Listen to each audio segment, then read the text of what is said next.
Le silence de la salle d'audience pesait lourdement sur mes épaules, plus oppressant que n'importe quel costume trop serré.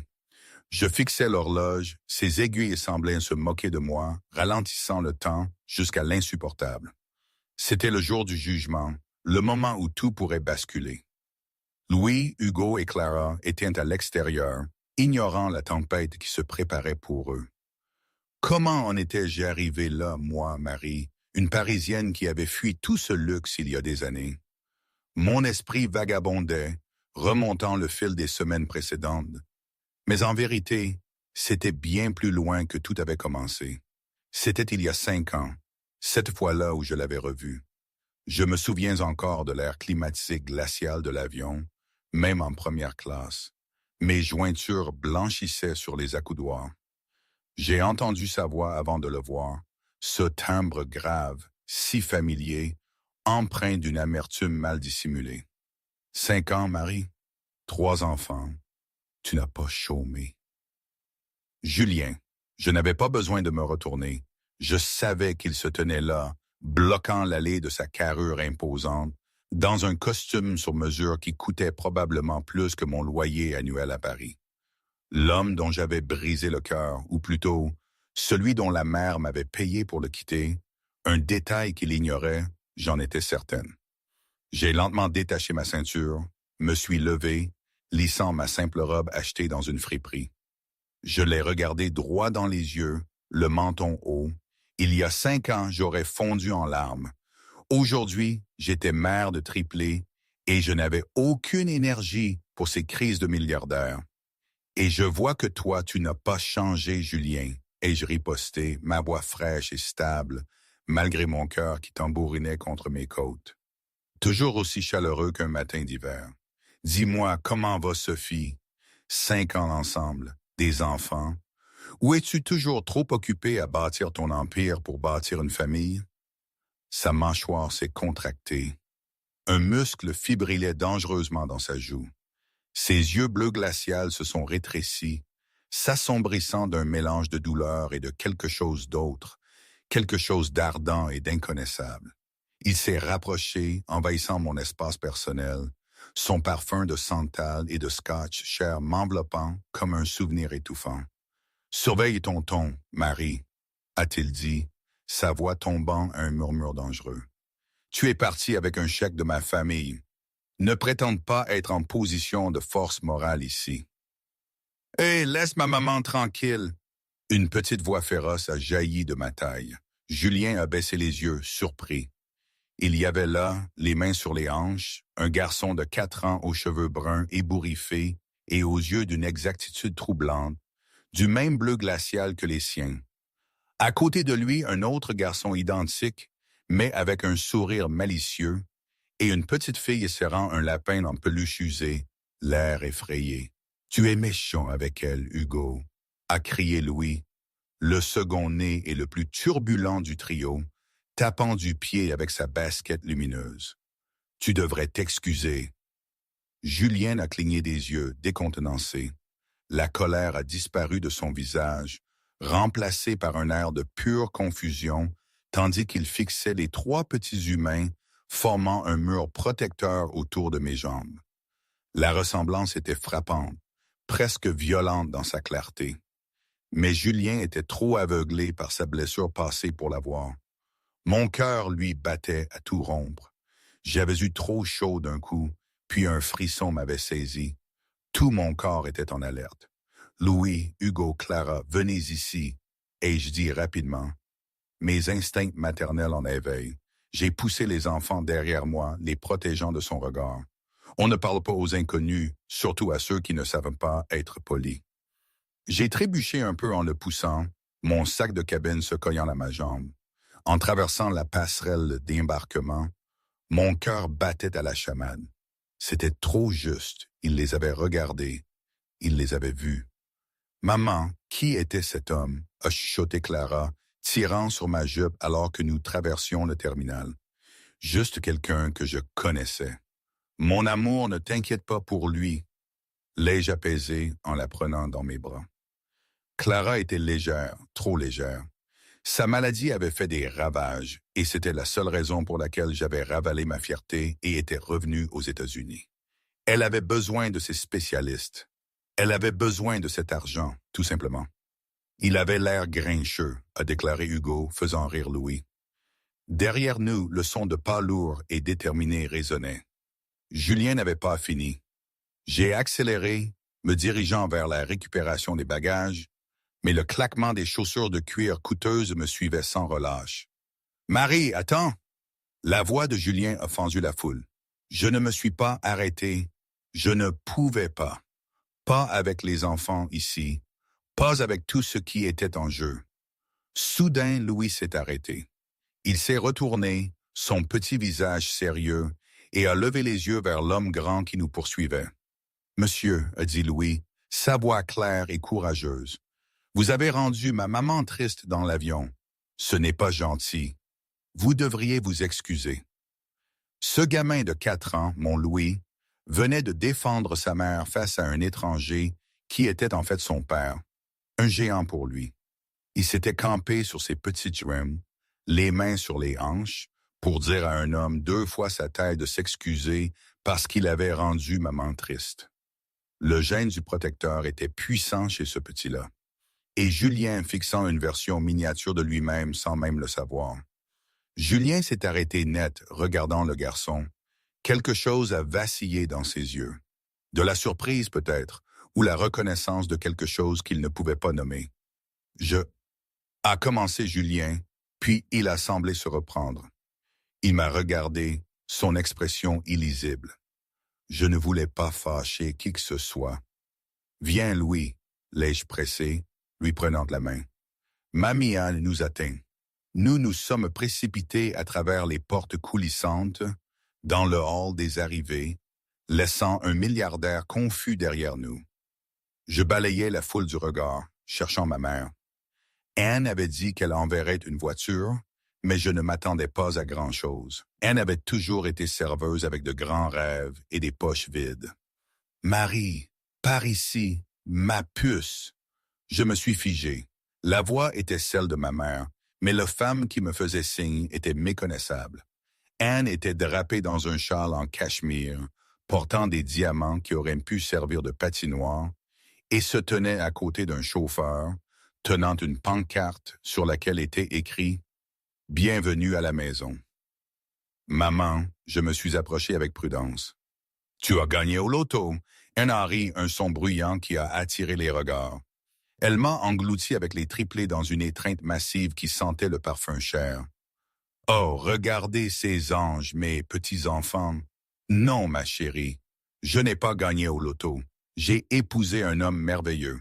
Pierre est un philanthrope. Allez, la voiture nous attend. » Une voiture. J'avais le vertige. Je savais que ma mère s'était remariée, mais je pensais que c'était avec un gérant de restaurant, pas ça. Alors que le chauffeur chargeait nos valises cabossées dans le coffre d'une Mercedes noire et élégante, une ombre nous a recouverts. « Anne !» a dit une voix grave derrière nous. « Je ne savais pas que tu venais chercher de la famille aujourd'hui. » Mon sang s'est glacé. Je me suis retourné lentement. Julien se tenait là, son sac de voyage sur l'épaule, allant de Anne à moi avec une compréhension naissante et horrifiée.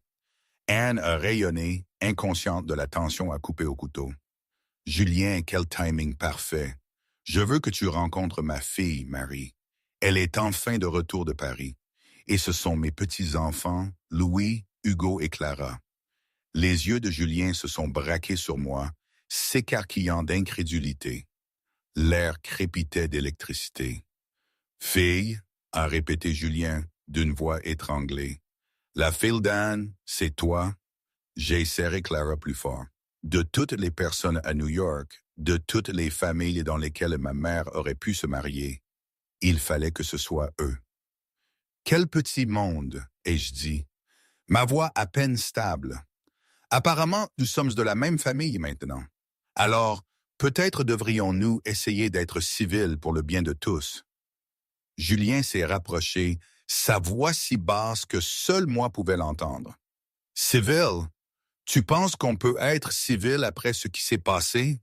Après que tu aies disparu sans un mot? » J'avais mes raisons et je chuchotai en retour, mes yeux lançant des éclairs. Des raisons dont tu n'as jamais pris la peine de t'informer, parce que tu ne m'as jamais donné la chance. La voix de Julien a légèrement monté, attirant l'attention d'Anne. « Tout va bien? » a demandé Anne, les regardant avec inquiétude. « Tout va bien, maman, » et je dis rapidement, forçant un sourire. « Julien et moi, nous nous connaissions il y a longtemps. C'est juste une surprise, c'est tout. » La mâchoire de Julien a travaillé, il luttait pour contrôler ses émotions. Finalement, il a hoché la tête brusquement. « Oui, une surprise. Bienvenue dans la famille, Marie. » Les mots dégoulinaient de sarcasme, mais Anne a applaudi des mains, ravie. « Oh, merveilleux! Vous vous connaissez déjà. Cela rendra tout tellement plus facile, Julien. Pourquoi ne pas venir avec nous?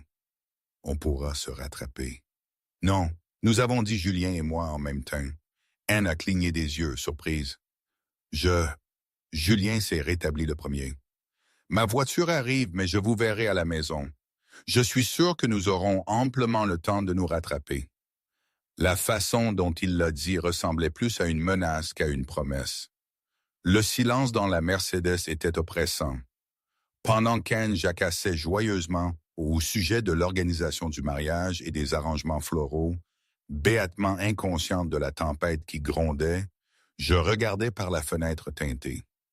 La campagne du Connecticut défilait, un flou de richesses vertes et de clôtures en pierre. Chaque kilomètre nous rapprochait du seul endroit où j'avais juré de ne jamais remettre les pieds. La propriété des Thorne. « Regarde, maman, des chevaux !» a chuchoté Clara, pressant son visage pâle contre la vitre. J'ai forcé un sourire, lissant les cheveux de Clara. « Oui, mon bébé, de beaux chevaux. »« Des chevaux chers, ai-je pensé amèrement. Ici, tout coûte plus cher que mon âme. » Lorsque la voiture a finalement crissé sur l'allée de gravier, le manoir se profilait. Une vaste propriété couverte de lierre qui criait l'argent ancien et les secrets plus anciens encore. Sur le perron, attendait un homme aux yeux doux et aux cheveux blancs éclatants, oncle Pierre, et juste à côté de lui, drapé de soie et d'une hostilité subtile, se trouvait Sophie. Bien sûr, Sophie n'avait pas beaucoup changé en 5 ans, sauf peut-être que son sourire était devenu plus tendu, plus étudié. C'était la mondaine par excellence, la femme que la mère de Julien avait toujours voulu pour lui. Elle était parfaite, polie, et regardait actuellement mes 3 enfants avec un dédain à peine dissimulé. « Bienvenue » a tonné Pierre, ouvrant la portière de la voiture avant que le chauffeur ne puisse le faire. Il a étreint Anne, puis s'est tourné vers moi. « Et vous devez être la fameuse Marie. Et Anne parle de vous constamment. Et qui sont ces merveilleux enfants? »« Je suis Louis » a annoncé l'aîné, sortant avec un regard prudent vers l'imposante maison. « C'est Hugo et c'est Clara. On vient de Paris. » Pierre a ri chaleureusement. « Eh bien, bienvenue au Connecticut. J'espère que vous serez très heureux ici. »« Nous ne resterons pas longtemps, » ai-je dit rapidement. Peut-être trop rapidement. Juste le temps que je trouve un endroit à nous. « Absurde !» a interrompu Anne. « Pierre a beaucoup de place. Vous resterez aussi longtemps que vous en aurez besoin. » Une élégante voiture de sport s'est arrêtée derrière nous et Julien en est sorti. Son expression était soigneusement neutre. Sophie était sur lui instantanément. Lui passant le bras sous le sien et posant sa tête sur son épaule, un geste clairement destiné à mon bénéfice. « Julien, chéri, tu as l'air épuisé. » a roucoulé Sophie, sa voix portant sur l'allée. Elle a tourné son regard vers moi, ses yeux balayant ma robe usée et les baskets éraflées des enfants.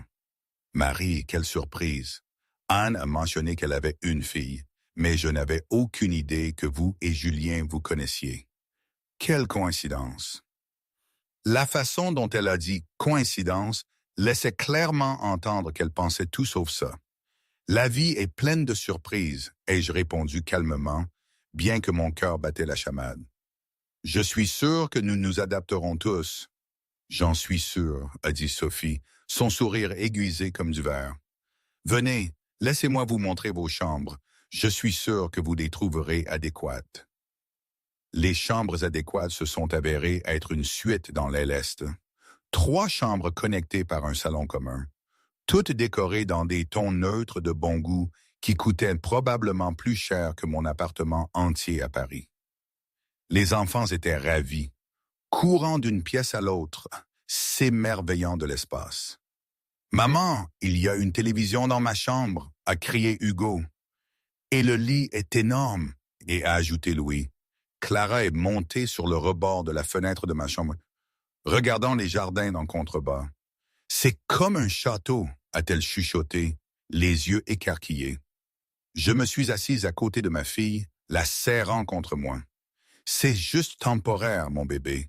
Juste le temps que maman arrange les choses. »« J'aime bien ici, » a dit Clara doucement. « Grand-père Pierre est gentil, et l'homme grincheux, il a l'air triste, comme s'il avait besoin d'un câlin. » Ma gorge s'est nouée. L'homme grincheux ne veut pas de câlin de notre part, ma chérie. Peut-être qu'il ne sait juste pas qu'il en a besoin, a dit Clara avec la sagesse simple d'une enfant. Le dîner ce soir-là fut un exercice de tension. Nous étions assis à une table en acajou assez longue pour 20 personnes, bien que seulement 6 d'entre nous fussent présents. Hier, en bout de table, Anne à sa droite, moi et les enfants d'un côté, et Julien et Sophie de l'autre. Pierre faisait de son mieux pour maintenir la conversation légère, interrogeant les enfants sur Paris, leurs plats préférés, leurs jeux. Les triplés répondaient poliment, bien que Louis jetait des regards suspicieux à Julien, et Hugo semblait comploter quelque chose derrière son sourire innocent. « Alors, Marie ?» a dit Sophie en coupant délicatement son saumon. « 3 enfants, c'est une sacrée responsabilité pour une mère célibataire. Le père est-il toujours dans le tableau? » La table est devenue silencieuse. Même Pierre a arrêté sa bouchée à mi-chemin. J'ai posé ma fourchette avec précaution. « Quelle malchance !» a continué Sophie, sa voix dégoulinante de fausse sympathie. « Cela doit être si difficile de les élever seuls. Est-ce qu'ils demandent après lui? » « Parfois, » a répondu Louis avant que je puisse réagir. Sa voix était claire et directe, mais maman dit que c'était un homme très occupé qui avait des choses importantes à faire. Alors on n'a pas besoin de lui. On sait les uns les autres. La fourchette de Julien a claqué contre son assiette. Il regardait Louis avec une intensité qui me nouait l'estomac. « Louis, » a dit Julien lentement, « quel âge as-tu? »« 4 ans et 3 quarts, » a répondu Louis, rencontrant le regard de Julien sans ciller. « Presque 5. » Le visage de Julien était devenu pâle. Je pouvais le voir faire le calcul. Je pouvais voir le moment où la chronologie s'était mise en place dans son esprit. Mon corps s'était raidi, mon souffle coupé. C'était la fin de ma petite mascarade, si tant est que ça en ait jamais été une.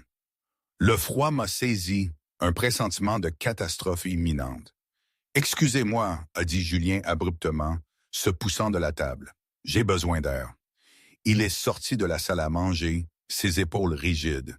Sophie m'a lancé un regard venimeux avant de le suivre. « Eh bien, » a dit Pierre, essayant de sauver la mise. « Qui veut du dessert? Je crois que la cuisinière a fait un gâteau au chocolat. »« Moi !» ont chanté les 3 enfants. L'attention momentanément oubliée. Mais je ne pouvais pas oublier. J'avais vu le regard dans les yeux de Julien. Il commençait à se douter de quelque chose. Et s'il découvrait la vérité, je ne pouvais pas laisser cela arriver. Pas encore. Pas avant d'avoir un plan. Ce qui était absolument ridicule. Quel plan pouvais-je bien avoir face à ça? Je ne savais pas. Je n'avais aucune idée. Mon cerveau tournait à vide, juste la peur qui cognait. Plus tard cette nuit-là, après que les enfants aient été endormis, je me suis retrouvé incapable de me reposer. J'ai erré jusqu'à la cuisine, espérant me faire du thé, et j'ai trouvé Julien déjà là, debout près de la fenêtre, avec un verre de whisky à la main. Il s'est tourné quand il a entendu mes pas, son expression illisible dans la lumière tamisée. « Tu n'arrivais pas à dormir ?» a-t-il demandé, sa voix neutre. « Non, » ai-je admis, me dirigeant vers la bouilloire. « Trop de choses dans la tête, j'imagine. » Alors, il a bu une gorgée de sa boisson. Revenir ici me voir, ça doit être compliqué. C'est un mot pour le dire. Le silence s'est étiré entre nous, lourd de mots tus. Il me ressemble, a dit Julien finalement, sa voix à peine un murmure. Louis, il a mes yeux, mes expressions, même la façon dont il se tient. Ma main tremblait alors que je versais de l'eau chaude sur mon sachet de thé. Beaucoup de gens ont les yeux bleus, Julien. Sa voix était tranchante. N'insulte pas mon intelligence, Marie. J'ai passé les 3 dernières heures à faire le calcul. Il y a 4 ans et 9 mois. C'était juste avant que tu partes, juste avant que tu disparaisses sans un mot. Je me suis tourné pour lui faire face, mon cœur battant la chamade. Qu'est-ce que tu me demandes, Julien? Il a posé son verre et a traversé la cuisine en 3 enjambées, s'arrêtant à quelques centimètres de moi, ses yeux cherchant les miens, désespérés et effrayés. Sont-ils à moi? A-t-il demandé, sa voix brisée. Ces enfants sont-ils les miens, Marie? J'ai voulu mentir. J'aurais dû mentir. Mais en le regardant dans les yeux, en voyant la douleur brute et l'espoir se livrer bataille dans son expression, j'ai découvert que je ne pouvais pas. Oui, ai-je chuchoté. Ils sont à toi. Les mots ont plané dans l'air entre nous, changeant tout. Julien a chancelé comme si je l'avais frappé, sa main s'est portée à sa poitrine, sa respiration devenant rapide et superficielle. 5 ans, a-t-il dit, sa voix. 5 ans, Marie. Tu me les as cachés pendant 5 ans. Tu m'as laissé croire. Tu m'as laissé penser. Ta mère m'a payé pour partir. Ma voix a monté, des années de douleur et de colère se libérant enfin. Elle m'a dit que tu allais épouser Sophie. Elle a dit que je ruinais ta vie, que je n'étais qu'une croqueuse de diamants qui allait détruire tout ce que ta famille avait construit. Elle m'a donné un chèque d'1 demi-million et m'a dit de disparaître. Le visage de Julien est devenu blanc. Quoi? Je n'ai pas pris l'argent, ai-je continué, des larmes coulant maintenant sur mon visage. J'ai déchiré ce chèque et le lui ai jeté au visage. Mais je l'ai cru à propos de Sophie. J'ai cru que tu voulais que je parte, alors je suis parti. Et puis j'ai découvert que j'étais enceinte et ma voix s'est brisée. Je ne pouvais pas revenir. Je ne pouvais pas te faire face. Je ne pouvais pas te regarder construire une vie avec quelqu'un d'autre pendant que j'élevais tes enfants seuls. J'allais te demander en mariage, a dit Julien, sa voix rauque d'émotion. Cette nuit-là, la nuit où tu es parti, j'avais la bague dans ma poche. J'allais te demander de m'épouser, Marie. Et quand je suis rentré et que je t'ai trouvé parti, que j'ai trouvé ce mot disant que tu ne pouvais plus faire ça, ça m'a détruit. Mes jambes ont cédé. Je me suis effondré dans une chaise, tout mon corps tremblant. Elle avait menti. Elle nous avait menti à tous les deux.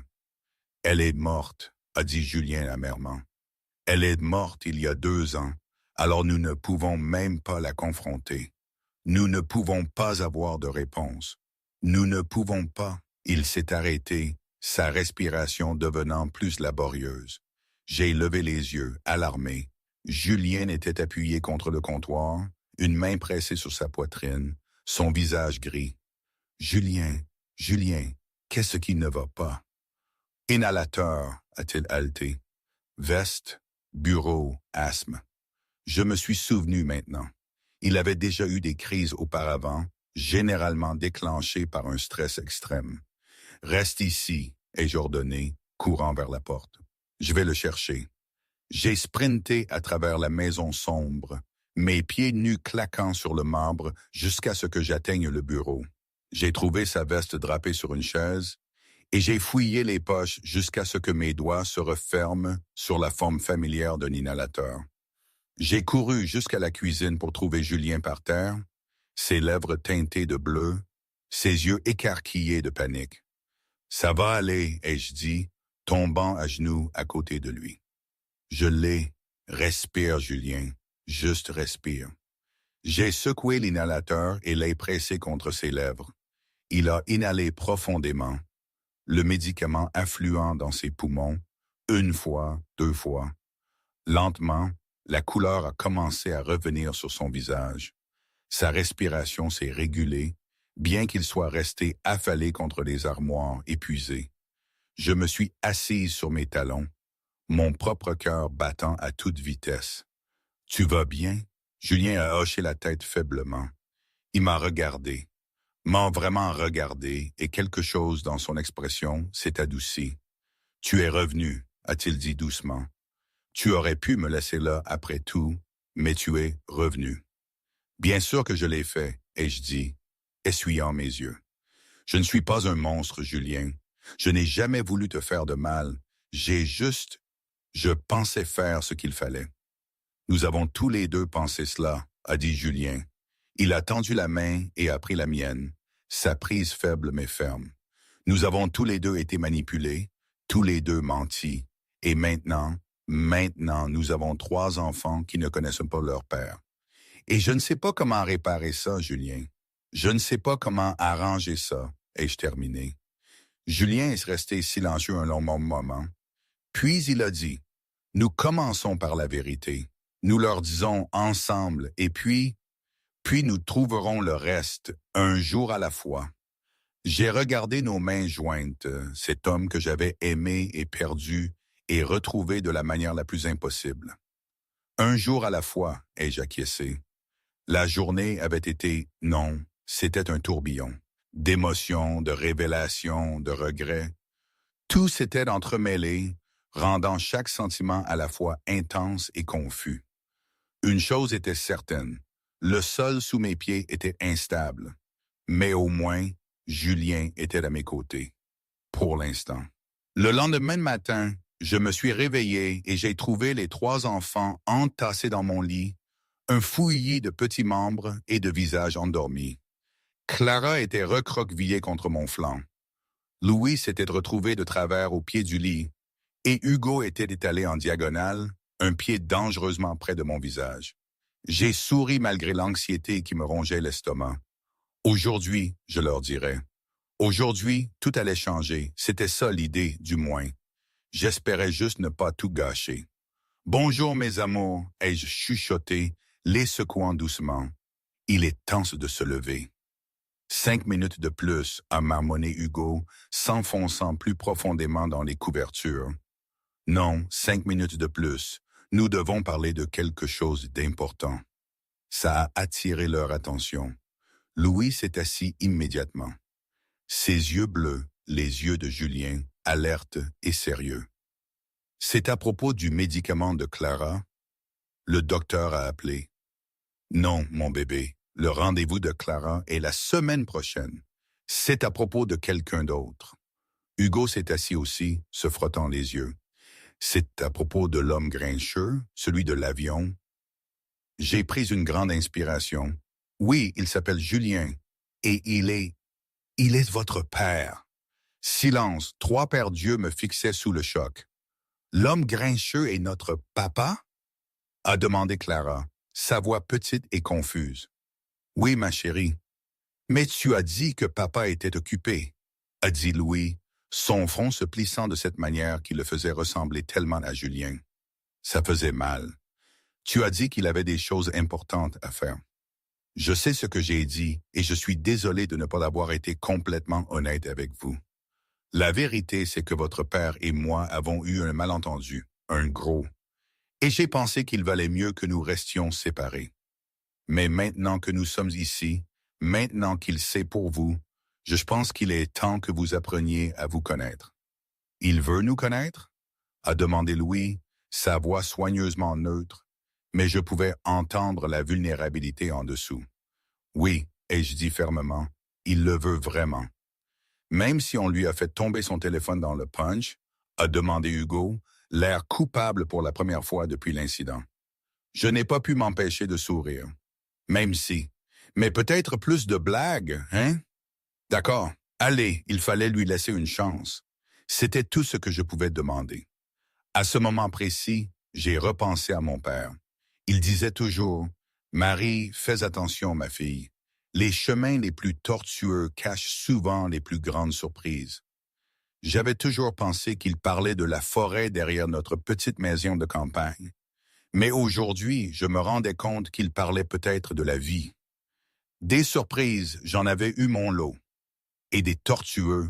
Mon Dieu, le chemin était si tortueux qu'on se serait cru dans un labyrinthe sans fin. Mais mon père, il m'avait aussi appris à ne jamais baisser les bras, à chercher la lumière, même quand tout était sombre. Et en regardant mes enfants, je savais que la lumière était là. C'était eux. Julien était dans la bibliothèque quand j'ai frappé, les enfants alignés derrière moi comme des canetons. Il a levé les yeux de son ordinateur portable et j'ai vu le flash de nervosité dans ses yeux avant qu'il ne le masque d'une expression neutre. « Entrez », a-t-il dit en se levant. Les enfants sont entrés, Louis en tête, Hugo juste derrière et Clara serrant ma main. Ils se tenaient en rang, regardant Julien avec un mélange de curiosité et de lassitude. Julien les a regardés et j'ai vu sa gorge travailler alors qu'il déglutissait difficilement. « Salut », a-t-il dit, sa voix inhabituellement incertaine. « Je suis Julien, mais je suppose que vous pouvez m'appeler... Enfin, ce avec quoi vous êtes à l'aise. »« Tu es vraiment notre papa ?» a demandé Clara, sa voix à peine un murmure. Les yeux de Julien se sont remplis de larmes. Il les a rapidement clignés des yeux, mais pas avant que je ne les voie. « Oui, » a-t-il dit, sa voix rauque. « Je le suis vraiment, et je suis désolé de ne pas avoir été là avant. Je ne savais pas pour vous, mais maintenant que je le sais, j'aimerais apprendre à vous connaître, si ça vous convient. » Louis s'est avancé, son expression sérieuse. « Tu sais jouer aux échecs? » Julien a cligné des yeux, ne s'attendant clairement pas à cette question. « Oui, je sais. »« Bien, maman ne sait pas. Tu vas m'apprendre? » Un sourire a éclaté sur le visage de Julien, un sourire sincère et chaleureux. « J'adorerais. »« Je veux voir les chevaux, » a annoncé Hugo. « Tu as des chevaux? »« Oui. »« Tu aimerais les rencontrer? »« Oui. » Le visage d'Hugo s'est illuminé. Clara a tiré sur ma main, puis a chuchoté fort. « Il fait de bons câlins. » Julien a entendu. Il s'est agenouillé, se mettant à la hauteur des yeux de Clara. « Je ne sais pas, » a-t-il dit honnêtement. « Je suis un peu rouillé, mais j'aimerais essayer si tu veux. » Clara m'a regardé, j'ai hoché la tête avec encouragement. Puis, lentement, Clara a lâché ma main et s'est dirigée vers Julien. Elle a enroulé ses petits bras autour de son cou. Les bras de Julien se sont levés. Avec précaution, doucement et étreignant sa fille pour la première fois, il a fermé les yeux et j'ai vu une larme couler sur sa joue. « Tu fais des câlins corrects, » a déclaré Clara, se retirant. « Mais tu as besoin de plus de pratique. » Julien a ri, un son de pure joie mêlé de douleur. « Alors je m'entraînerai tous les jours si tu me laisses le faire. »« D'accord, » a acquiescé Clara solennellement. Louis et Hugo ont échangé un regard, une communication silencieuse passant entre eux. Puis Louis s'est avancé et a tendu sa main. « Enchanté, » a-t-il dit formellement. Officiellement, Julien a serré la main de son fils, sa prise douce. « Enchanté de te rencontrer aussi, Louis. » Officiellement. Hugo, pour ne pas être en reste, a tendu sa main également. « Je suis désolé pour l'araignée et le téléphone. »« Excuse acceptée, » a dit Julien en serrant la main d'Hugo. « Mais la prochaine fois, préviens-moi avant de déployer des dispositifs de distraction tactique. » Hugo a souri. Pas de promesse. Le reste de la matinée s'est déroulé dans un tourbillon d'activités.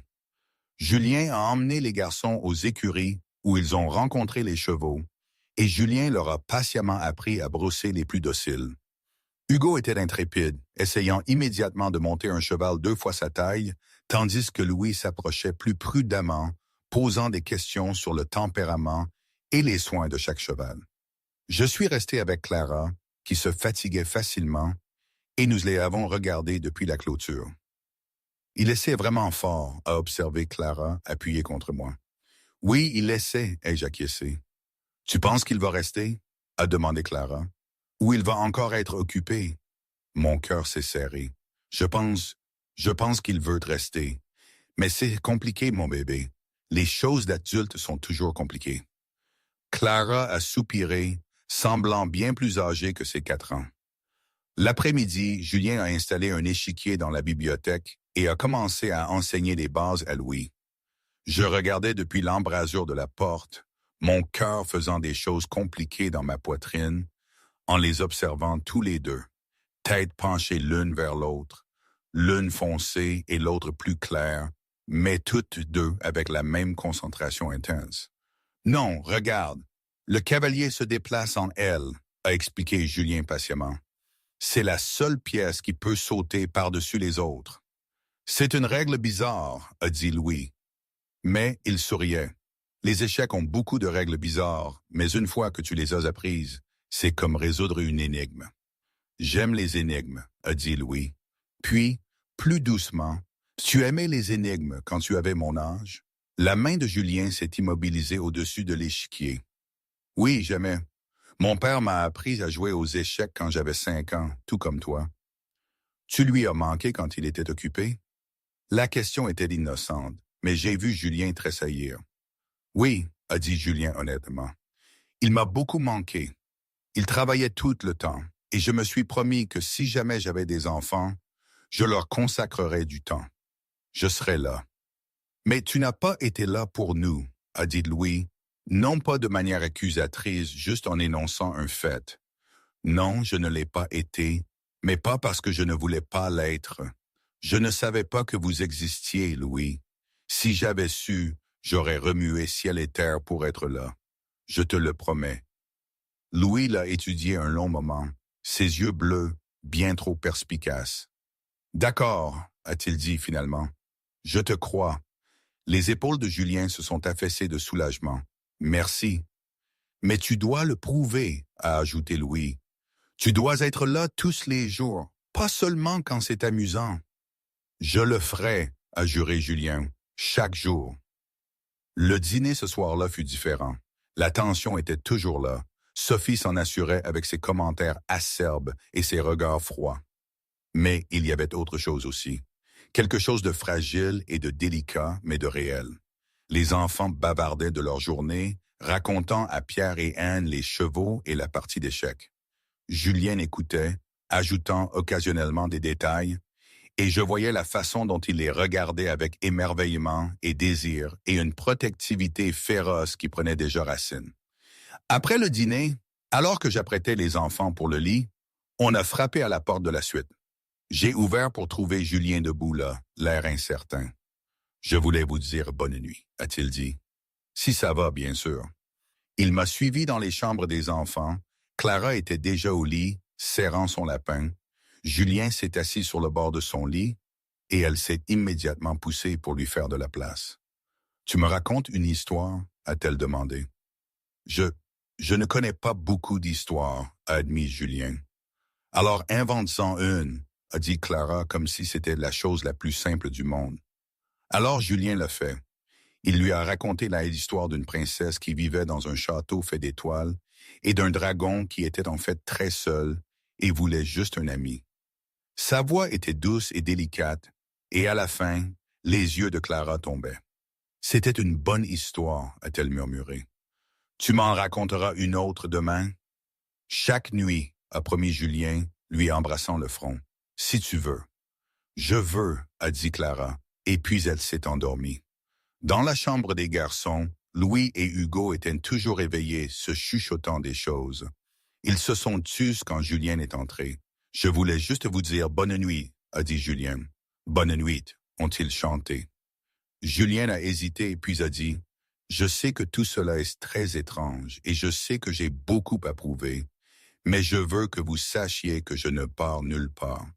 Je suis là et je ferai de mon mieux pour être le père que vous méritez. » Louis et Hugo ont échangé une autre de leurs communications silencieuses. Puis Hugo a dit « D'accord, mais tu es toujours en probation. » Julien a souri. « C'est juste. » Alors qu'il quittait la pièce, Louis a appelé « Julien !» Julien s'est retourné. « Oui, tu peux. Tu peux nous appeler tes fils si tu veux. Ça ne nous dérange pas. » Les yeux de Julien se sont à nouveau remplis de larmes. « Merci, a-t-il dit, la voix brisée. Ça signifie plus que tu ne peux l'imaginer. » Dans le couloir, j'attendais. Julien a fermé la porte derrière lui et s'est appuyé contre elle, ses émotions le submergeant clairement. « Ils sont incroyables, a-t-il dit. Marie, Ils sont absolument incroyables. Ils le sont, ai-je acquiescé. J'ai tellement manqué, a dit Julien, la voix lourde de regret. Premier pas, premier mot, anniversaire, tout. Je sais et je suis désolé. J'aurais dû essayer plus fort de te trouver, de te le dire. Nous avons tous deux été victimes de la manipulation de ma mère, a dit Julien. Mais nous sommes là maintenant et nous avons une chance de réparer ça. Vraiment? Ai-je demandé. Julien, c'est compliqué. Nous vivons dans la même maison. Sophie me déteste clairement. Et nous avons tellement d'histoires, tellement de douleurs. Julien s'est rapproché, ses yeux intenses. Alors nous allons y travailler ensemble. Pour eux, ai-je acquiescé. Mais alors que le regard de Julien tombait sur mes lèvres, alors que l'air entre nous se chargeait d'électricité, je savais que ce n'était plus seulement une question d'enfant. Ça n'avait jamais été seulement une question d'enfant, au fond. C'était une excuse commode, une justification, mais le désir, la peur et l'espoir d'une connexion plus profonde étaient toujours là, dormant sous la surface, et il venait de se réveiller. 3 semaines s'étaient écoulées depuis que la vérité avait éclaté, et le domaine des Thorne avait trouvé un rythme difficile. Julien passait chaque moment libre avec les enfants, enseignant des stratégies d'échec à Louis, emmenant Hugo en aventure à travers les bois, lisant des histoires au coucher à Clara. Il essayait désespérément de rattraper le temps perdu. Mais plus il passait de temps avec eux, plus la tension entre lui et moi grandissait. Ce n'était pas la tension de colère de nos premières retrouvailles. C'était autre chose. Quelque chose qui crépitait dans l'air lorsque nos mains se frôlaient accidentellement. Quelque chose qui me coupait le souffle lorsque je le trouvais en train de me regarder de l'autre côté de la table de dîner. Sophie l'avait remarqué. Bien sûr qu'elle l'avait remarqué. Je me souviens de l'une de ses tirades. C'était une soirée peu après l'histoire de la paternité. Elle avait acculé Julien dans son bureau, l'avait bombardé de questions. La porte du bureau de Julien s'est refermée avec un bruit sourd, claqué non par le vent, mais par la fureur de Sophie. Pour elle, Marie était une usurpatrice, une ombre du passé revenu semer le chaos dans son plan méticuleusement élaboré. « Tu passes énormément de temps avec la fille d'Anne », avait-elle lancé, sa voix à peine voilée par le mépris. Les gens commencent à parler. Les rumeurs, l'étincelle qui allait consumer son monde parfait. Julien ne levait pas les yeux de son ordinateur, ce qui la rendait encore plus folle. « Laisse-les parler », avait-il dit, d'un ton d'ennui qui l'avait glacé. « Ce sont mes enfants, Sophie. J'apprends à les connaître. » Ses enfants. Le mot lui déchirait la gorge. Ces copies miniatures de Julien, sorties de nulle part, comme un mauvais tour joué par le destin. « Tes enfants », avait-elle répété, sa voix tendue, presque un sifflement. Comme c'est pratique. Elle réapparaît après 5 ans avec 3 enfants qui s'avèrent être les tiens. Tu ne trouves pas ça suspect? Son esprit aiguisé tournait à plein régime, cherchant la faille, la preuve de la supercherie. Elle avait vu Marie dans sa robe usée, avait vu la fatigue dans ses yeux. Cette femme ne pouvait pas être à la hauteur. Elle ne méritait pas ça. « Qu'est-ce que tu insinues ?» avait demandé Julien, son ton glacial. Ce regard qu'il lui lançait, ce n'était plus le Julien qu'elle connaissait, celui qu'elle pensait pouvoir manipuler. « Je n'insinue rien, je dis juste, comment sais-tu qu'ils sont vraiment les tiens? As-tu fait un test ADN? » C'était là, le coup de grâce. Elle était sûre qu'il hésiterait, qu'il aurait un doute. Il devait en avoir. Mais il s'était levé, sa chaise raclant bruyamment le sol. Le bruit l'avait fait sursauter. « Dehors, Sophie. » Sa voix n'était plus celle d'avant. C'était un ordre. Dur. « Julien, j'ai dit dehors !» Son visage avait rougi de colère et de blessure. « Bien, mais ne viens pas pleurer quand tu te rendras compte qu'elle t'utilise encore. » Elle avait claqué la porte, laissant Julien seul. Sophie était convaincue d'avoir mis une graine de doute dans son esprit. Mais au fond d'elle, la jalousie rongeait. Elle savait. Elle avait toujours su qu'elle n'était qu'un plan B, une solution de rechange. Mais voir Marie revenir avec leur enfant, c'était une insulte personnelle. C'était la preuve vivante qu'elle n'avait jamais été et ne serait jamais l'élu. Julien s'était effondré dans sa chaise, se frottant les tempes. Il n'avait pas besoin que Sophie plante des doutes dans sa tête. Il en avait assez des siens. Pas sur les enfants, non. Il savait avec une certitude absolue qu'ils étaient les siens. Mais sur moi. Sur ce que tout cela signifiait, sur si nous avions une chance d'être plus que de simples coparents. Un léger coup à la porte interrompit ses pensées. « Entrez », a-t-il appelé, s'attendant à Pierre ou à la femme de ménage. Au lieu de cela, je me suis glissé par la porte, la refermant doucement derrière moi. Je portais une simple chemise de nuit couverte d'une robe de chambre, mes cheveux lâches sur mes épaules. Le souffle de Julien s'est coupé. J'ai entendu des voix s'élever et je dis « Tout va bien? Sophie pense que je devrais faire un test ADN, a dit Julien sans détour, pour prouver que les enfants sont les miens. Mon visage est devenu pâle. Tu en veux un? Non, a dit Julien immédiatement. Je t'ai dit que je n'en avais pas besoin. Je sais qu'ils sont les miens. Mais si cela pouvait t'apporter la tranquillité d'esprit, Marie, Julien s'est levé et a contourné le bureau, s'arrêtant juste devant moi. Je n'ai pas besoin d'un test pour me dire ce que je sais déjà. Quand je regarde Louis, je me vois à quel âge, sérieux, intense, toujours en train de réfléchir. Quand je regarde Hugo, je vois ma propre veine malicieuse qui rendait ma mère folle. Et quand je regarde Clara, sa voix s'est adoucie. Je vois le meilleur de nous deux. Sa gentillesse, son courage. Même si elle est malade, je sais qu'ils sont les miens. Et plus que ça, je sais qu'ils sont les nôtres. Mes yeux se sont remplis de larmes. Julien, mais j'ai besoin de savoir quelque chose, a continué Julien, sa voix baissant encore. Pourquoi es-tu vraiment revenu? Était-ce juste pour le traitement de Clara, ou y avait-il une partie de toi qui voulait me revoir? J'ai détourné le regard, incapable de soutenir son regard intense. Je me suis dit que c'était juste pour Clara, que je n'avais pas de choix. Mais, m'a-t-il doucement poussé, mais quand je t'ai vu dans cet avion, quand j'ai entendu ta voix, tout est revenu en force. Tout ce que j'avais essayé si fort d'oublier, et j'ai réalisé que je n'avais jamais vraiment arrêté. J'ai laissé la phrase en suspens, incapable de la terminer. Arrêter quoi? A demandé Julien, même s'il savait, il avait besoin de m'entendre le dire. De t'aimer, ai-je chuchoté. Je n'ai jamais arrêté de t'aimer, Julien, même quand je te détestais. Même quand je pensais que tu avais choisi Sophie plutôt que moi, je n'ai jamais arrêté.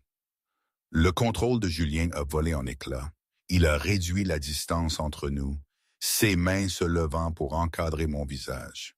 Je n'ai jamais aimé Sophie, a-t-il dit férocement. Pas une seconde. Elle était un bouche-trou, une distraction. Mais toi, Marie, tu étais tout. Tu l'es toujours. On ne peut pas, ai-je protesté faiblement, même en me penchant vers son contact. C'est trop compliqué. Les enfants, Sophie, ta famille. Je m'en fiche, a dit Julien. J'ai gâché 5 ans sans toi. Je ne gâcherai pas un jour de plus. Il m'a embrassé alors, et c'était comme rentrer à la maison. Mes bras se sont enroulés autour de son cou, et je l'ai embrassé en retour avec 5 ans de désir et de regret et d'espoir désespéré. Quand nous nous sommes finalement séparés, tous deux haletants, Julien a posé son front contre le mien. « Nous allons y arriver », a-t-il promis. « Ensemble, quoi qu'il arrive. » Ensemble, ai-je acquiescé, mais rien n'était jamais aussi simple dans la famille Thorne. Le lendemain matin, j'ai trouvé une enveloppe glissée sous ma porte. À l'intérieur se trouvait une seule feuille de papier, une photocopie de documents légaux, demande de garde d'urgence. Mon sang s'est glacé en lisant les détails.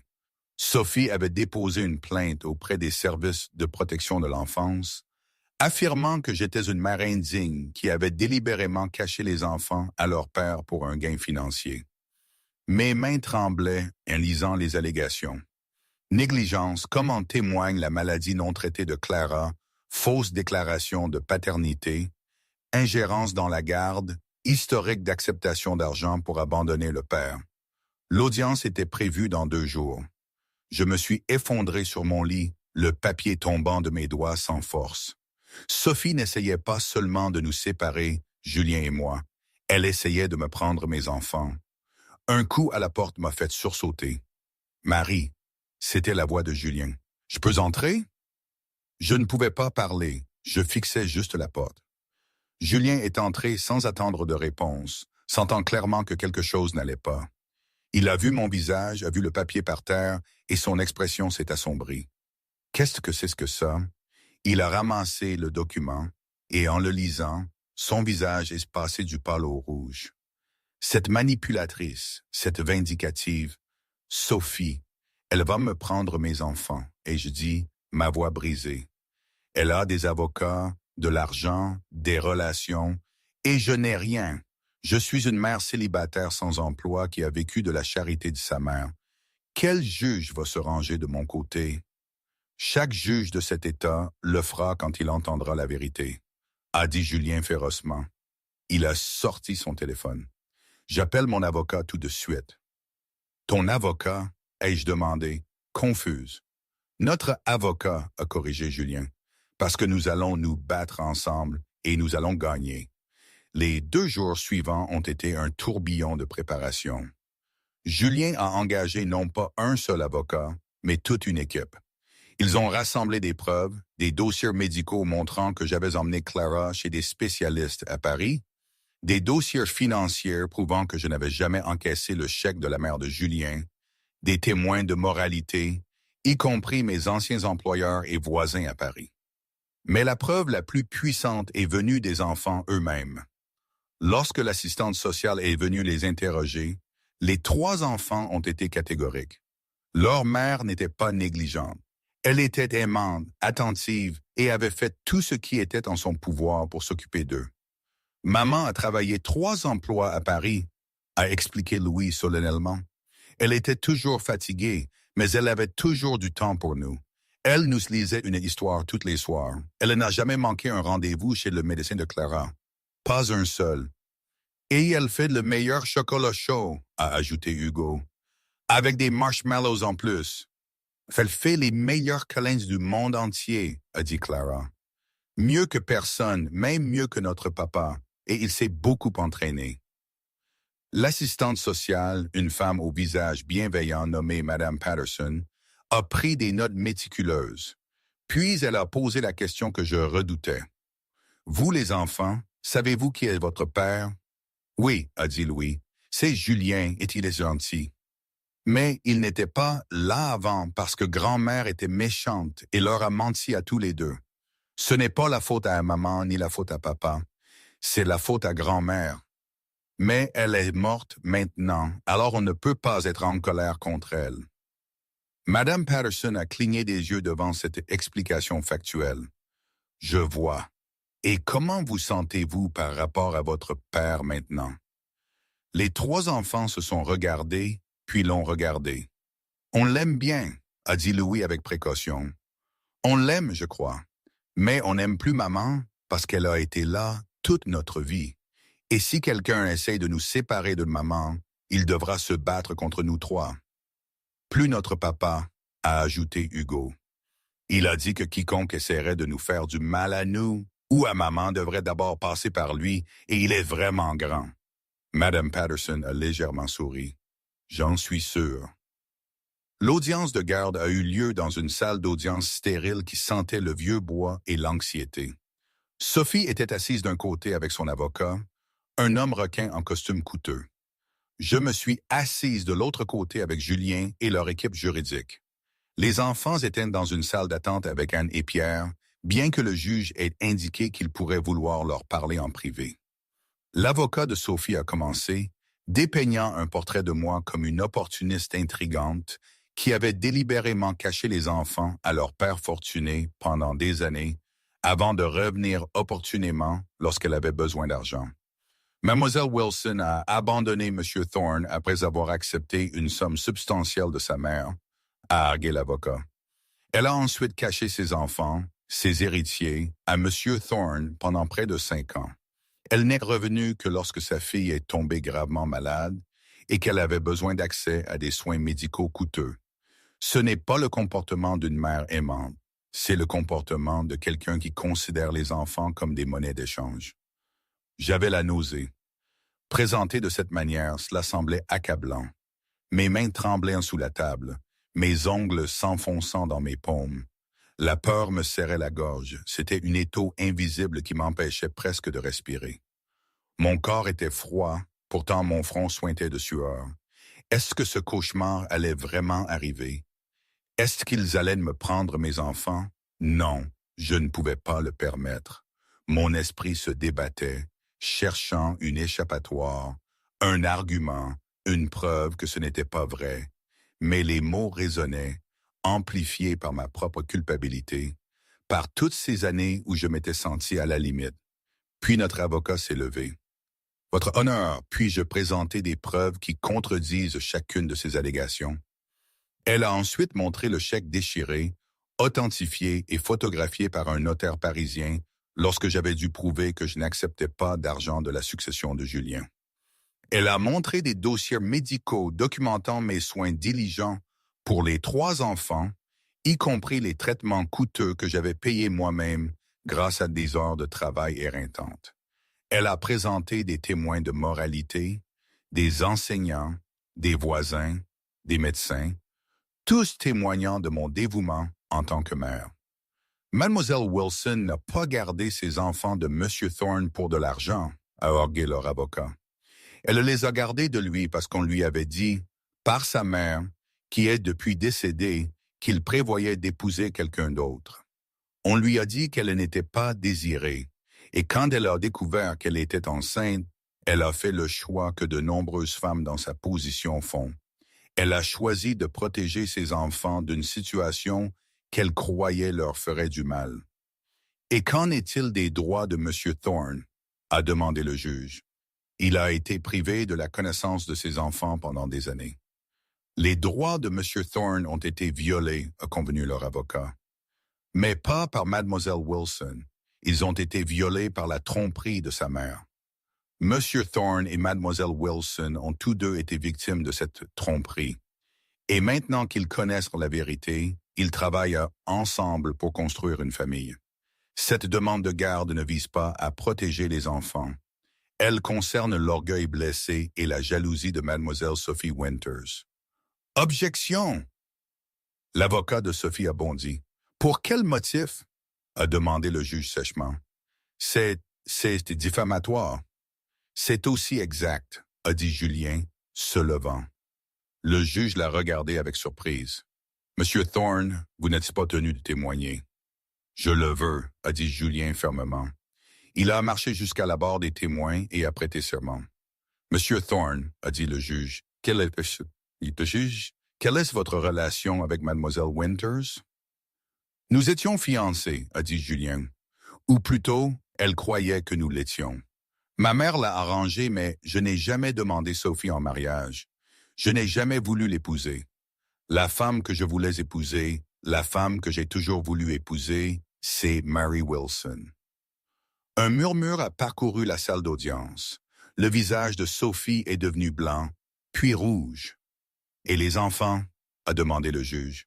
« Sont les miens, » a dit Julien sans hésitation. « Je n'ai pas besoin d'un test ADN pour le savoir, bien que je sois heureux d'en fournir un si le tribunal l'exige.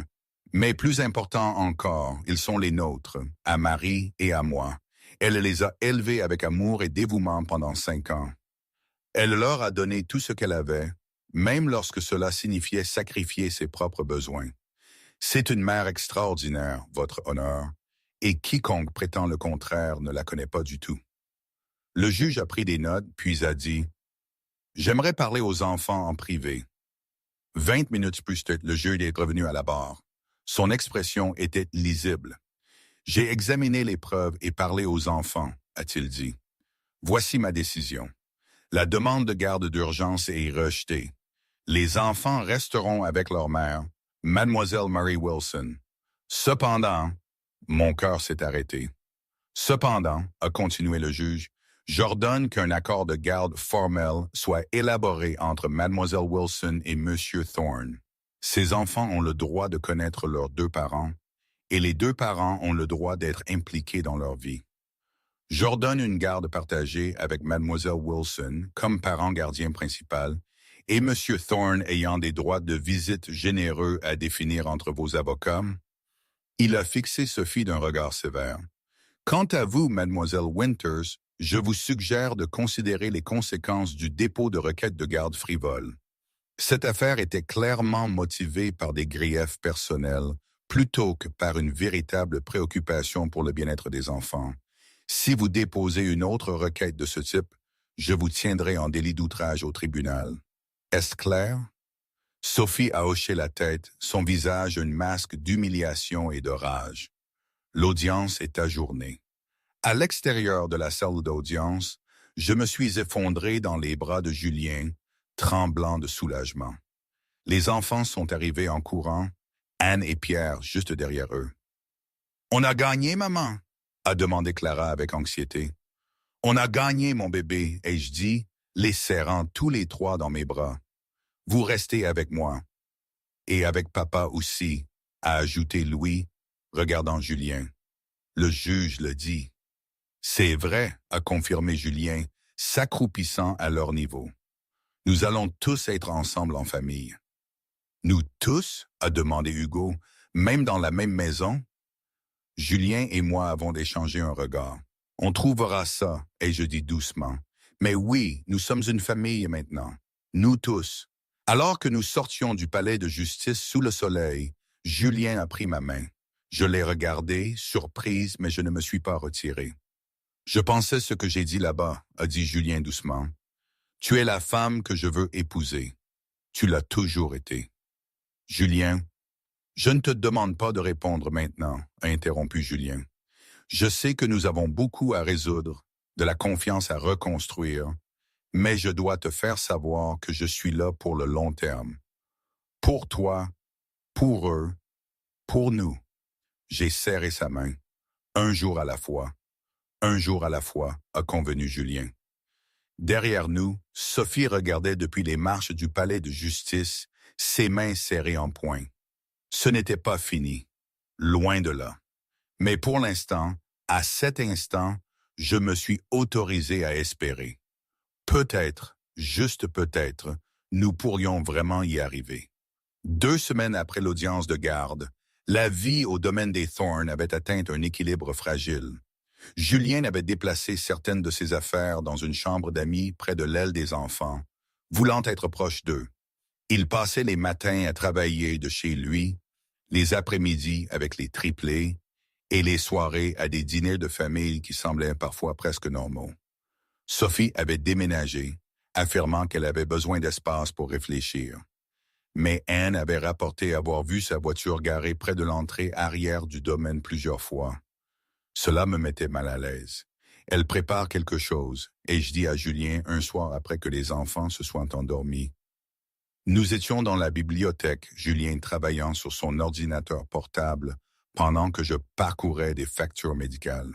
« Laisse-la faire, » a dit Julien sans lever les yeux. « Le tribunal a statué en notre faveur. Il n'y a rien qu'elle puisse faire. »« Tu ne la connais pas comme moi, » ai-je insisté. « Elle n'est pas du genre à accepter la défaite avec grâce. » Julien m'a finalement regardé, son expression s'adoucissant.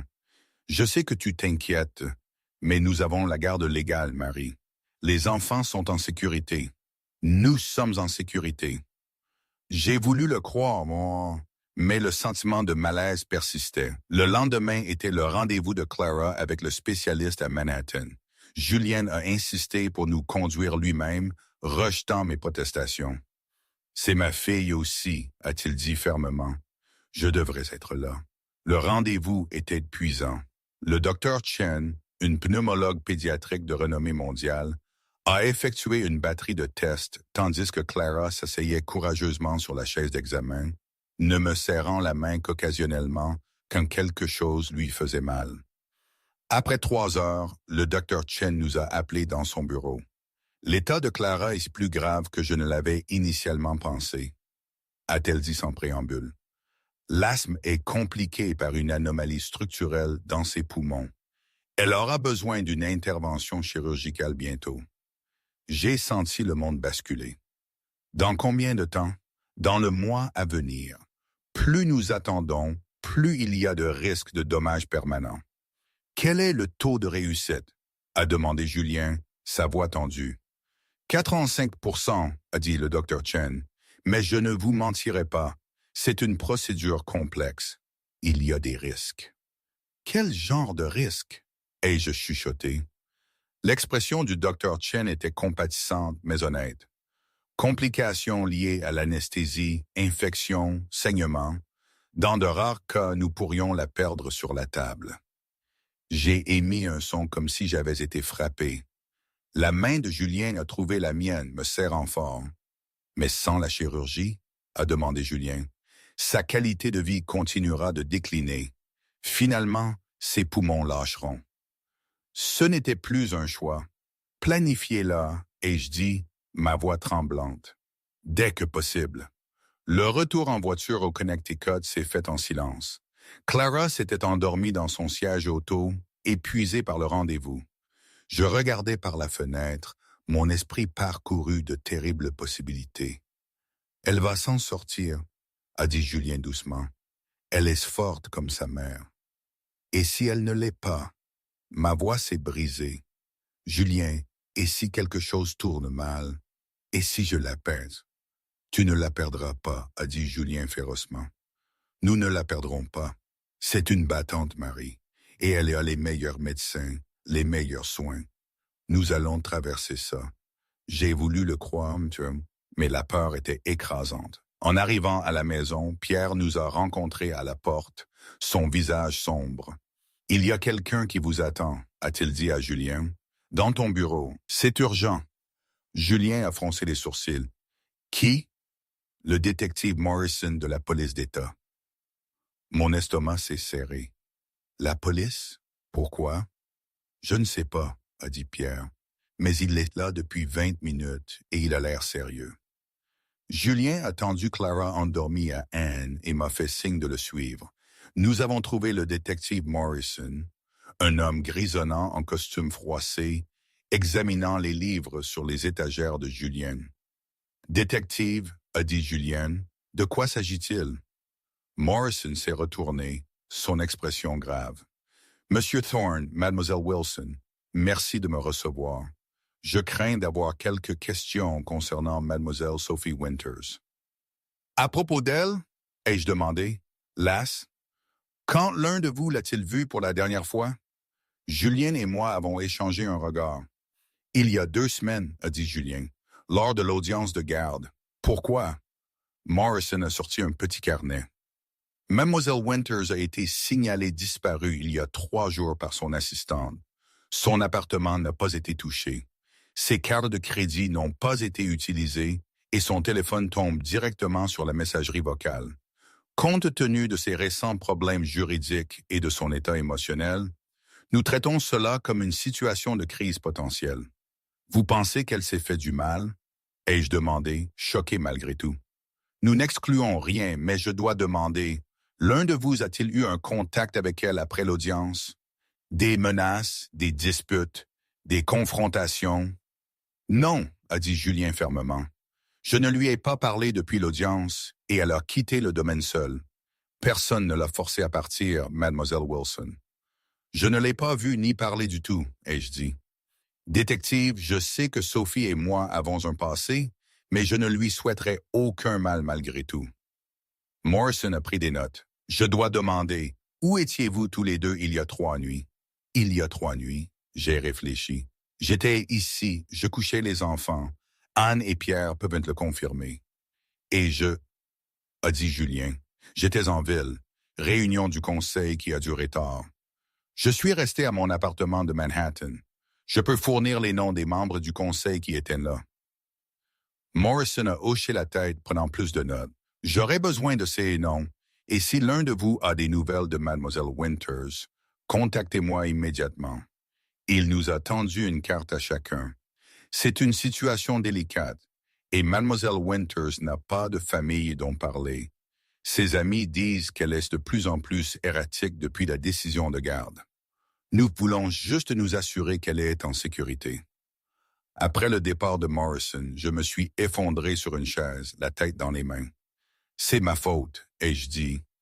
Si je n'étais pas revenu, si je n'avais pas perturbé sa vie. Stop, a dit Julien fermement, s'agenouillant devant moi. Les choix de Sophie sont les siens. Tu n'es pas responsable de son état mental ni de ses décisions. Mais Julien, et si quelque chose ne va vraiment pas? Et si elle est blessée quelque part? Alors la police la trouvera, a dit Julien. C'est leur travail.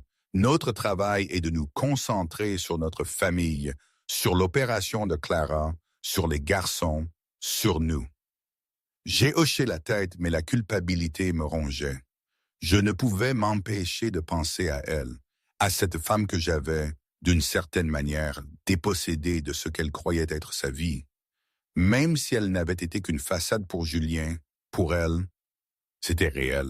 Une douleur nouvelle, différente de la mienne, mais tout aussi réelle. J'avais beau me dire que je n'étais pas responsable, l'écho de sa rage, de sa jalousie, résonnait encore dans mon esprit. Elle était aussi une victime, à sa manière, de tout ce réseau de mensonges. Cette nuit-là, je n'ai pas pu dormir. Je n'arrêtais pas de penser à Sophie, la difficile, l'orgueilleuse Sophie, qui, sous tout ce cran, était peut-être aussi seule et blessée que moi j'avais pu l'être. À 2 heures du matin, j'ai abandonné et suis descendu pour me faire du thé. J'ai été surprise de trouver Julien déjà dans la cuisine, regardant par la fenêtre le jardin sombre. « Toi non plus, tu ne dors pas ?» ai-je demandé. Il s'est retourné, offrant un sourire fatigué. « Trop de choses dans la tête. L'opération de Clara. Sophie disparue. Les affaires. Tout. » J'ai versé 2 tasses de thé et lui en ai tendu une. Nous sommes restés un instant dans un silence confortable. « Julien, » ai-je dit finalement, « qu'est-ce qu'on fait? Qu'est-ce que tu veux dire? Nous, on vit ensemble, on est coparents, mais on n'a pas parlé de ce que c'est, de ce que nous sommes l'un pour l'autre. » Julien a posé sa tasse et s'est tourné pour me faire face pleinement. « Qu'est-ce que tu veux que nous soyons? » « Je ne sais pas, ai-je admis. Il y a 5 ans, j'aurais dit que je voulais tout. Le mariage, une vie ensemble, tout le conte de fées. Mais maintenant, c'est plus compliqué.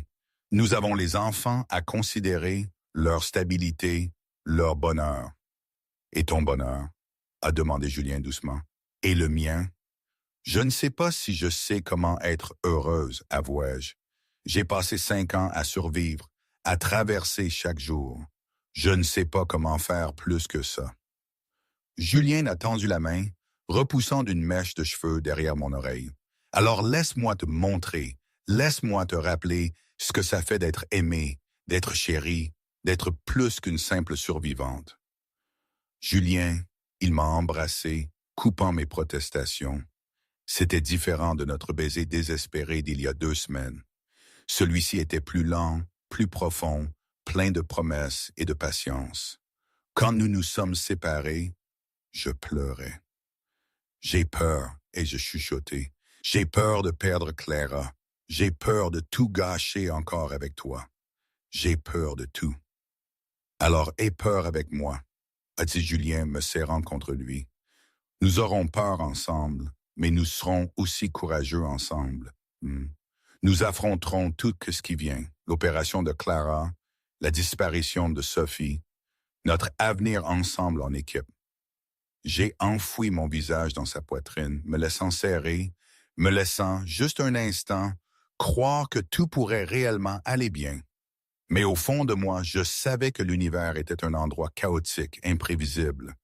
On nous donnait une chance, certes, mais il faudrait se battre pour chaque petit morceau de bonheur. Le lendemain matin, le détective Morrison a appelé avec des nouvelles. Ils avaient trouvé Sophie. Elle était vivante, mais avait été découverte dans une maison de plage à 3 heures de là, dans un état que les médecins qualifiaient de crise psychotique. Elle avait été trouvée par un voisin qui avait entendu des cris et appelé la police. Elle a été admise dans un établissement psychiatrique, a expliqué Morrison. Elle n'est inculpée de rien. Il s'agit apparemment d'une crise de santé mentale plutôt que d'une affaire criminelle. Mais j'ai pensé que vous deviez le savoir. Va-t-elle s'en sortir? Ai-je demandé, me surprenant moi-même à quel point je m'en souciais. Les médecins disent qu'avec un traitement approprié, oui, mais ce sera un long chemin. Elle a accumulé beaucoup de traumatismes. Apparemment, la perte de ce qu'elle pensait être son avenir avec M. Thorne a déclenché quelque chose qui s'était probablement construit depuis des années. Après avoir raccroché, je suis resté assise en silence, stupéfaite. Elle est malade, ai-je dit à Julien, vraiment malade et nous ne l'avons jamais su. La maladie mentale ne se manifeste pas toujours, a dit Julien doucement. Ma mère, elle a aussi lutté vers la fin, mais elle l'a bien caché. La famille Thorne est très douée pour cacher ses faiblesses. Je devrais lui rendre visite, ai-je dit soudainement. Julienne m'a regardé sous le choc. Quoi? Pourquoi? Parce qu'elle est seule. Julien, elle n'a pas de famille, pas de vrais amis, apparemment. Et malgré tout ce qu'elle a fait, elle reste un être humain qui souffre. Julien a étudié mon visage, puis a lentement hoché la tête. Tu as le cœur le plus gentil que je connaisse, a-t-il dit. C'est l'une des raisons pour lesquelles je t'aime. Mon souffle s'est coupé. Tu m'aimes? Je n'ai jamais arrêté, a dit Julien simplement. Pas une seconde en 5 ans. Je t'aime, Mary Wilson. Je suis amoureux de toi. Et quand nous aurons traversé l'opération de Clara, quand les choses se calmeront, je vais te demander de m'épouser correctement, avec une bague et des fleurs et toute la mise en scène, et je continuerai de te demander jusqu'à ce que tu dises oui. Mes larmes ont débordé. Tu pourrais attendre longtemps. Alors j'attendrai longtemps, a dit Julien. Je n'ai rien d'autre que du temps et je ne vais nulle part. L'opération de Clara était prévue pour le mardi suivant. Les jours qui la précédaient furent un flou de préparatifs. Rendez-vous préopératoire, réunion avec l'équipe chirurgicale, explications aux garçons dans des termes qu'ils pouvaient comprendre. Louis, toujours le plus logique, posait question après question sur la procédure, voulant comprendre exactement ce qu'il ferait pour réparer les poumons de Clara. Hugo, en revanche, est devenu inhabituellement silencieux, restant près de sa sœur et partageant ses jouets sans qu'on le lui demande. Clara elle-même semblait remarquablement calme face à tout cela. Quand j'ai essayé de la préparer à ce qu'il fallait attendre, elle a simplement dit « Les médecins vont me rendre meilleur pour que je puisse courir et jouer comme Louis et Hugo, n'est-ce que pas, maman? » C'est ça, mon bébé. J'ai réussi, ma gorge serrée par l'émotion. Alors je n'ai pas peur, a déclaré Clara. Je suis courageuse. La veille de l'opération, Julien a organisé un petit dîner de famille, juste nous 5, dans la salle à manger privée à l'étage. Il avait commandé tous les plats préférés de Clara, et nous avons mangé, parlé et ri, essayant de faire en sorte que cela ressemble à une fête plutôt qu'à une veillée. Après le dîner, nous nous sommes tous entassés sur le grand canapé du salon. Julien avait installé un projecteur et nous avons regardé le film choisi par Clara, une histoire de princesse avec des animaux chantants que Julien a enduré avec une patience de bonne humeur. À mi-chemin, Clara a quitté mes genoux pour ceux de Julien, se recroquevillant contre sa poitrine. Il a enroulé ses bras autour d'elle et j'ai vu ses yeux briller dans la lumière vacillante de l'écran. Quand le film s'est terminé et qu'il était temps de se coucher, les 2 garçons ont insisté pour dormir dans la chambre de Clara. « On veut être avec elle », a dit Louis fermement. « Juste au cas où. »« Au cas où quoi ?» ai-je demandé. « Au cas où elle aurait peur au milieu de la nuit », a dit Louis. « On est ses frères. C'est notre travail de la protéger. » Mon cœur s'est brisé et a guéri tout à la fois. « D'accord, juste pour ce soir. » Ils ont installé des sacs de couchage sur le sol de la chambre de Clara. Julien et moi sommes restés avec eux jusqu'à ce que les 3 enfants s'endorment. Louis avec une main tendue vers le lit de Clara. Hugo recroquevillé avec son dinosaure en peluche préféré. Clara paisible sous ses couvertures de princesse. Dans le couloir, je me suis finalement effondré. Julien m'a prise dans ses bras alors que je sanglotais contre sa poitrine. Je ne peux pas la perdre, ai-je haleté. Julien, je ne peux pas survivre à ça. Tu n'auras pas à le faire, a dit Julien férocement, sa propre voix épaisse d'émotion. Elle va s'en sortir. Elle doit s'en sortir parce que je viens de la retrouver et je ne suis pas prête à la laisser partir. Aucun de nous ne l'est. Nous sommes restés là longtemps, nous tenant l'un l'autre, puisant notre force dans la seule autre personne qui comprenait la profondeur de notre peur. Le matin de l'opération est arrivé trop vite. Nous devions être à l'hôpital à 6 heures. Clara était étonnamment joyeuse, parlant du médicament de princesse que les médecins lui donneraient pour la faire dormir. Les garçons étaient silencieux, leurs visages sérieux. Dans la salle d'attente de l'hôpital, ils étaient assis de chaque côté de Julien pendant que je tenais Clara. Quand il a été temps d'emmener Clara pour la préparation, l'infirmière a regardé Julien et moi. Vous pouvez tous les deux venir avec elle jusqu'à ce que nous soyons prêts à l'anesthésier. Nous avons suivi l'infirmière dans la zone de pré-op. Clara avait l'air si petite dans sa blouse d'hôpital, son lapin serré fort. « Maman, a-t-elle dit alors qu'il préparait sa perfusion, toi et papa serez là quand je me réveillerai. Oui, mon bébé, ai-je promis, lui embrassant le front. Nous serons tous les deux là, nous n'allons nulle part. Promis, a dit Julien, prenant la petite main de Clara dans la sienne. Tes frères attendent aussi. Nous sommes tous là, princesse, nous tous ensemble.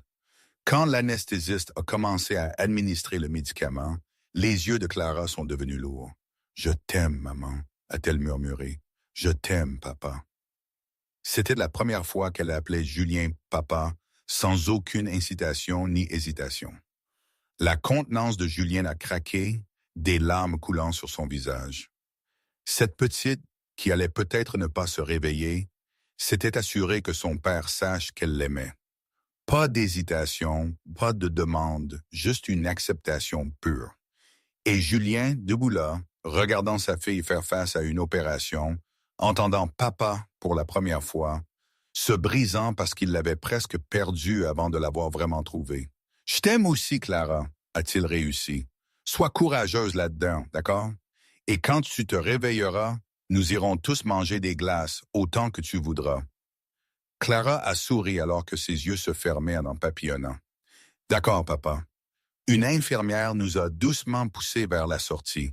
La dernière chose que j'ai vue, c'était ma petite fille, petite et immobile, poussée vers la salle d'opération. Dans le couloir, mes jambes ont cédé. Julien m'a rattrapé, me tenant alors que nous retournions à la salle d'attente chirurgicale. Louis et Hugo ont levé les yeux quand nous sommes entrés, leur visage anxieux. « Clara va bien ?» a demandé Hugo. « Elle est en chirurgie maintenant », a expliqué Julien, s'asseyant et serrant les deux garçons contre lui. « Les médecins réparent ses poumons. Cela va prendre quelques heures, mais elle est courageuse et forte, et elle va s'en sortir. »« Comment tu sais ?» a demandé Louis, sa voix petite. « Parce que c'est une Thorne », a dit Julien fermement. « Et les Thornes n'abandonnent jamais. » 4 heures plus tard, nous attendions toujours. Pierre et Anne étaient arrivés, apportant du café et des sandwichs que personne ne pouvait manger. Julien faisait les 100 pas dans la salle d'attente comme un animal en cage. J'étais assis immobile, mon chapelet glissant entre mes doigts, une habitude d'enfance que j'avais cru avoir oubliée. Les garçons s'étaient finalement endormis sur les chaises de la salle d'attente, épuisés par la peur. Lorsque le docteur Chen est finalement apparu dans l'embrasure de la porte, encore en tenue chirurgicale, tout le monde s'est levé. Je ne pouvais pas lire son expression. Mon cœur s'est arrêté. L'opération s'est bien passée, a dit le docteur Chen, et toute la pièce a semblé expirer d'un coup. Nous avons rencontré quelques complications, plus de tissu cicatriciel que prévu, mais nous avons pu réparer l'anomalie structurelle. Clara est en convalescence. Maintenant, elle va bien. Mes genoux ont de nouveau fléchi. Cette fois, c'était de soulagement. Julien m'a rattrapé et nous nous sommes tenus, pleurant ouvertement. Quand pourrons-nous la voir?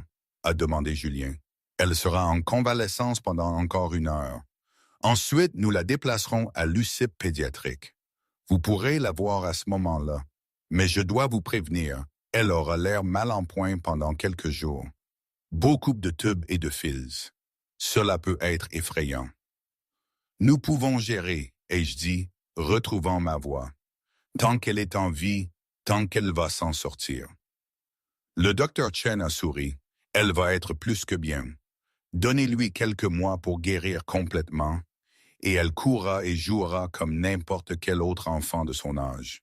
Elle a une longue vie devant elle. Lorsque nous avons enfin été autorisés à voir Clara, j'ai dû me préparer avant d'entrer dans l'UCIP. Le docteur Chen avait raison.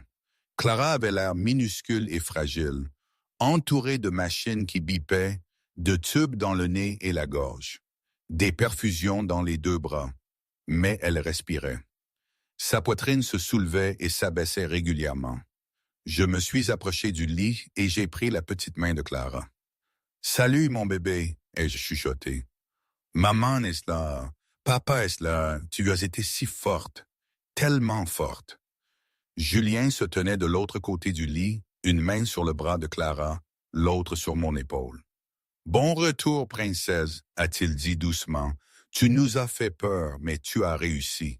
Tu es si courageuse. » Au cours des heures suivantes, Clara s'est lentement réveillée. Elle était groggy et mal à l'aise, mais vivante. Chaque moment où elle restait stable était une victoire. Les garçons ont été autorisés à lui rendre visite brièvement. Ils étaient hésitants au début, effrayés par tout l'équipement médical, mais quand Clara a ouvert les yeux et leur a offert un faible sourire, ils se sont précipités à ses côtés. « Hé, Clara !» a dit Louis, essayant de paraître normal malgré les larmes coulant sur son visage. « On t'a gardé de la gelée de ton déjeuner. Et je t'ai fait un dessin, » a ajouté Hugo, brandissant un dessin au crayon de notre famille, les 5 se tenant la main pour son mur. Clara ne pouvait pas encore parler à cause du tube respiratoire, mais elle leur a serré les mains et cela a suffi. 3 jours plus tard, Clara a été transférée de l'UCIP dans une chambre ordinaire. Le tube respiratoire a été retiré et bien qu'elle soit encore faible, elle était définitivement en convalescence. Julien avait à peine quitté l'hôpital. Il avait fait venir Georges lui apporter des vêtements de rechange et son ordinateur portable. Et il travaillait depuis le chevet de Clara, ne partant que lorsque les infirmières insistaient ou lorsqu'il devait emmener les garçons à la cafétéria. Je le regardais avec notre fille, voyais la protectivité féroce, les soins délicats, le dévouement absolu, et j'ai réalisé quelque chose que j'avais peut-être su depuis le début. Cet homme aimait nos enfants de toutes les fibres de son être, et il m'aimait aussi. Plus que cela, je l'aimais. Pas la version idéalisée d'il y a 5 ans, mais l'homme réel, imparfait, compliqué, qui s'était manifesté pour nous quand cela comptait le plus. Le 4e jour, alors que Clara dormait enfin paisiblement et que les garçons étaient dans la salle de jeu avec Anne, Julien m'a trouvé debout près de la fenêtre de la chambre d'hôpital, regardant la ville. « Une pensée pour tes pensées ?» a-t-il demandé, venant se tenir à côté de moi. Je me suis tourné pour le regarder. Cet homme qui s'était battu pour nous, qui nous avait soutenus à travers la pire peur de ma vie, qui ne s'était jamais plaint ni n'avait faibli. Je pensais, et je dis lentement, à ce que tu as dit à propos de me demander en mariage. Le souffle de Julien s'est coupé. Et je pensais, tu n'as pas besoin d'attendre pour demander. Je veux dire, Julien me fixait. Julien, je sais que je suis un gâchis, ai-je continué. Je sais que nous avons encore des choses à résoudre. Je sais que ce n'est pas le moment romantique de proposition que tu avais probablement prévu, mais Julien, la semaine dernière, m'a appris quelque chose. La vie est courte et incertaine, et demain n'est pas promis. J'ai pris ses mains dans les miennes. Je ne veux plus attendre. Je ne veux pas être prudente et sensée. Je veux juste, je nous veux. Je veux notre famille. Je veux me réveiller chaque matin en sachant que nous faisons face à la vie ensemble. Les yeux de Julien se sont remplis de larmes. Tu dis que je dis oui, ai-je chuchoté. Si l'offre est toujours valable, oui, je t'épouserai, Julien Thorne. Non pas parce que c'est censé ou sûr, mais parce que je t'aime, parce que je t'ai toujours aimé et parce que je veux passer le reste de ma vie avec toi et nos enfants. Pendant un moment, Julien m'a juste regardé, puis il m'a tiré dans un baiser tendre et passionné et plein de promesses. Quand ils se sont séparés, il riait et pleurait en même temps. « Je n'ai pas la bague, a-t-il dit. Elle est à la maison, dans mon coffre-fort. J'allais faire ça correctement. Des fleurs et de la musique et... Je n'ai besoin de rien de tout ça, ai-je dit, souriant à travers mes propres larmes. J'ai juste besoin de toi. Tu m'as, a promis Julien. Pour le reste de ma vie, tu as tout de moi. Du lit, une petite voix faible s'est fait entendre. Cela veut dire qu'on va être une vraie famille maintenant? Ils se sont tournés pour trouver Clara réveillée, les regardant avec de grands yeux et un petit sourire malicieux. Cette petite fut la marieuse depuis son lit d'hôpital. Elle venait de survivre à une opération des poumons et elle était là, avec des tubes et des fils, disant « J'ai dit aux infirmières que vous alliez vous fiancer. » Elle l'avait prédit avant même que cela n'arrive, la vraie héroïne de toute cette histoire. J'ai ri, allant au chevet de ma fille. « Oui, mon bébé, nous allons être une vraie famille. »« Bien, » a dit Clara, se calant contre ses oreillers. « J'ai dit aux infirmières que ma maman et mon papa allaient se marier. Elles ont dit que je devrais probablement attendre que vous vous fianciez vraiment d'abord, mais je savais que ça allait arriver. Je suis très intelligente. » Julien les a rejoints au chevet, prenant mes mains et celles de Clara. « Oui, tu l'es, a-t-il convenu, la princesse la plus intelligente de tout le royaume. » 6 mois plus tard, par une parfaite journée de printemps, Mary Wilson a épousé Julien Thorne dans le jardin du domaine des Thorne. C'était une petite cérémonie, juste la famille et les amis proches. Anne a pleuré pendant tout le temps. Pierre rayonnait de fierté et les triplés, habillés de leurs plus beaux atours, servaient de cortège nuptial.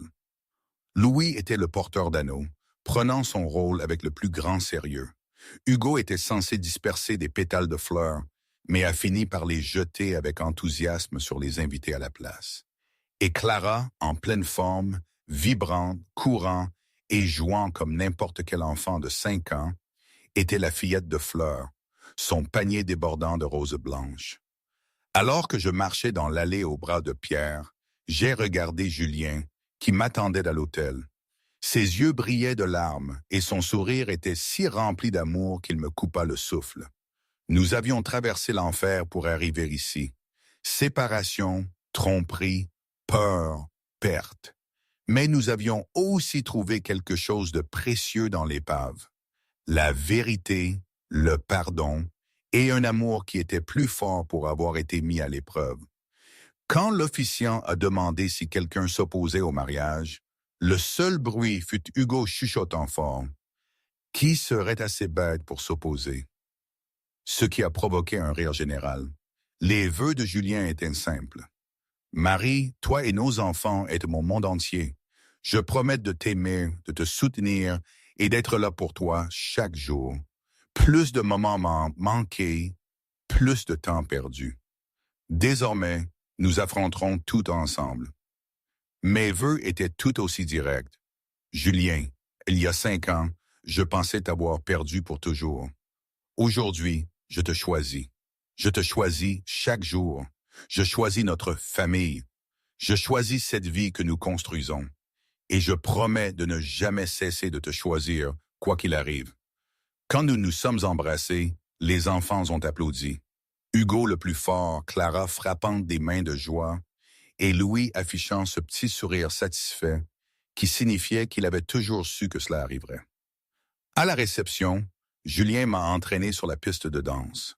Tandis que nous nous balancions au rythme de la musique, il s'est penché et m'a chuchoté à l'oreille.